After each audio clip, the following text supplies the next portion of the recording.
Mkurugenzi wa makampuni ya GSM Khalibu Mohamed, katika mahojiano maalum na mtangazaji maarufu Salama Jabir, ametoa kauli inayozua mjadala mkali miongoni mwa wadau wa soka nchini, akiwa na msimamo kujiamini kuhusu mwenendo wa klabu ya Yanga. Mohamed amesema kuwa akipewa nafasi ya kukutana na Rais wa Jamhuri ya Muungano wa Tanzania, Mheshimiwa Daktari Samia Suluhu Hassan, licha ya kumpongeza kwa kazi nzuri ya kuliongoza taifa, pia atamwambia Yanga ni bingwa. Na nukuu maneno aliyokuwa amesema Mohamed katika mahojiano na mtangazaji maarufu Salama Jabir, alisema, "Nitamwambia mama Yanga ni bingwa." Kauli hiyo imeibua hisia tofauti, hasa kutokana na ushindani mkali uliopo katika ligi kuu ya Tanzania bara msimu huu.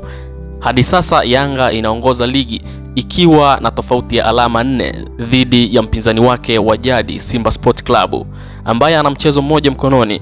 Wakati mashabiki wa Yanga wakitafsiri kauli hiyo kama ishara ya imani thabiti ya mafanikio ya msimu huu, baadhi ya wadau wa soka wameiona kama kauli yenye pressure inayoweza kuongeza mvutano na ushindani katika mechi zilizobakia. Ligi bado inaendelea na timu zote bado zinapambana vikali kuhakikisha zinapata matokeo mazuri kuelekea kumaliza msimu.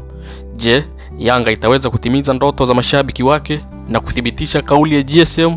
Bado hatujajua, ila tunatarajia kuona matokeo yanaamuliwa uwanjani katika dakika 90. Na hii ni Erasmi TV.